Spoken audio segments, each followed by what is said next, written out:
Hello everyone, I bought one of these that you might recognise. It's an Oculus Rift. I'd been following the development of these for quite a while. There we go. And sort of I decided to get one. When they initially came out they were far too expensive for me to want to get. But I've been following them, since they were a Kickstarter thing. I didn't pledge any money on it, but I have been sort of following them.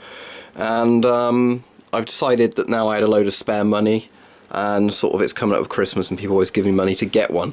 But what I want to do with this video is, obviously it's a bit pointless me showing you stuff with it, because loads and loads of other channels do that, and it never actually demonstrates what they do, because you'll be seeing it in 2D and not in a VR headset. So I thought I'd talk more about, is it worth getting one as it is? Because the Rift's about 550 quid. There was an offer on when I got it, so I got 100 quid of credit for their store for VR games. And let's put that back down a second on top of the computer. And the HTC Vive, which is a slightly better headset than Rift that does the same thing, that's well over 700 quid at the moment, so I wouldn't get one of those. And all the other headsets that are out at the moment seem to be just for mobile phones, which isn't really true VR in the same sense that the virtual reality is on the Rift. So I'll show you what you get with it, and I'll tell you about my feelings of it, and I'll let you know my summary of if I think you should get one or not. So it comes in sort of this black box with this white sort of sleeve around it. It's a very, very nice box actually for what it is. And inside you have your headset down here where it comes in, your sort of motion sensor thing there for it, a little remote I've barely used for it because I use the Xbox controller, and underneath here you have an Xbox One wireless controller that works with the PC, and a few other accessories for it, like a cleaning cloth. I actually have no idea what this spike thing was that came in here, because it doesn't seem to mention anywhere what it's used for.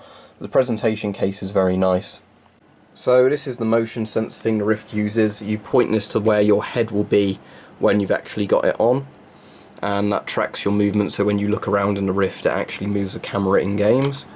This is the Xbox One wireless controller you get with it. The dongle that connects to, controller connects to wirelessly is sitting in my USB 2.0 port at the top of the computer there, and you also get that little cleaning cloth for it. Right, this probably won't be very clear, but the Rift connects into your GPU via a HDMI cable, and it also needs a USB 3.0 slot like the head sensor needs.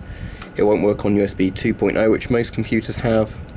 And with my card, because there was only one HDMI output, I had to buy a whatever it's called, some other type of visual connector, DisplayPort connector to HDMI, so I could actually run my screen to Rift. So that was annoying. It took me an extra day to get it set up to use it.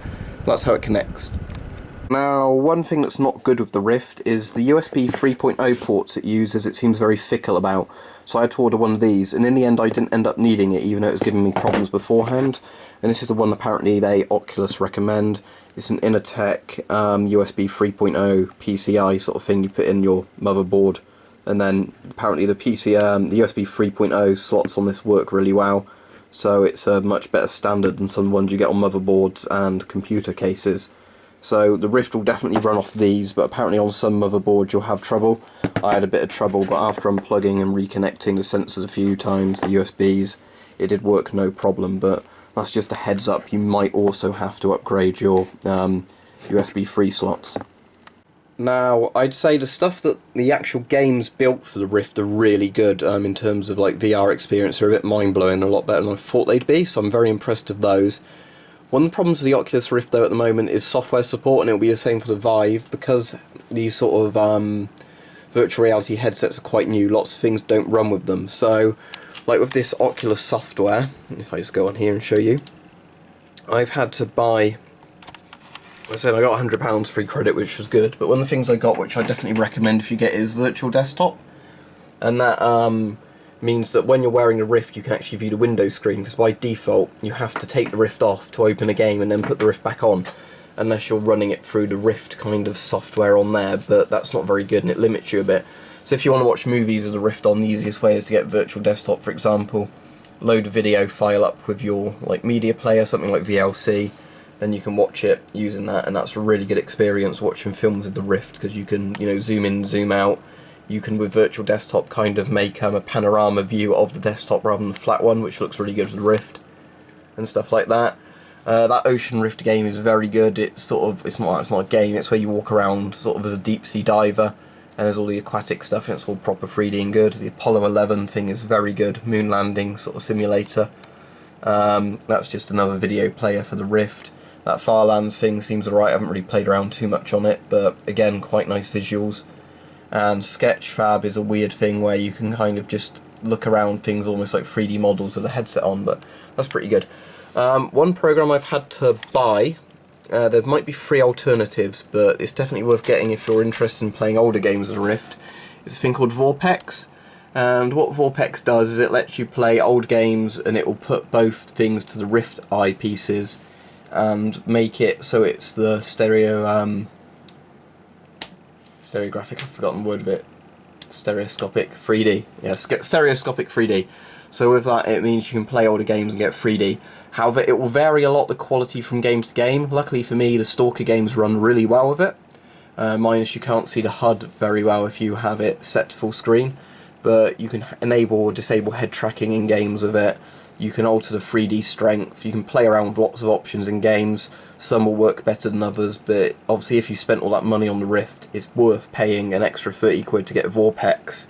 And then, you know, being able to play old games of Rift. And they also have a virtual desktop thing in that, but it's not as good as the one that's actually that other virtual desktop sort of software that's available from the Rift store. This is the big question. Is the Rift worth the money in other VR headsets? And I think it really depends on what you're expecting to get from it. If you're expecting this sort of seamless gaming or this experience of VR, then no. They're not worth the money at the moment.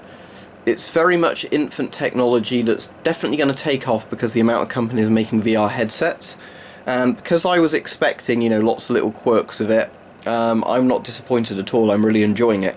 But I think if you're one of these people who thinks they can just buy one, wear it, play every game, you know, and really get immersive 3D, you're going to be in for a bit of a nasty surprise, especially at the money that they're charging for these at the moment.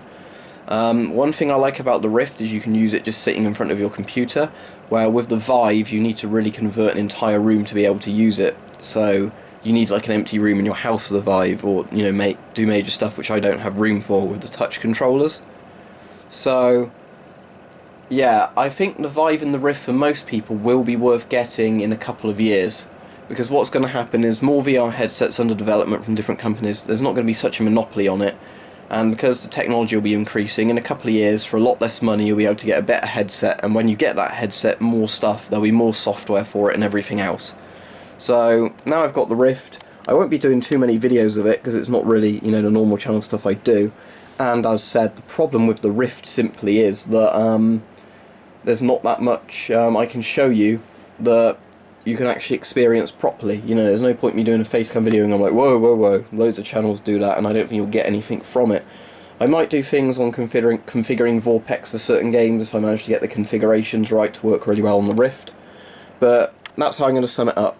If you're interested in VR, if you know it's going to cost you a lot and you can't do all that much of it at the moment, it's more of a tech demo-y kind of thing, yeah, get a Rift or a Vive, you won't regret it. If you're thinking you can play games with it, wait a couple of years, it will be cheaper and it will run a lot more efficiently, and there'll be better GPUs out for the money that, you know, can run the stuff off it better.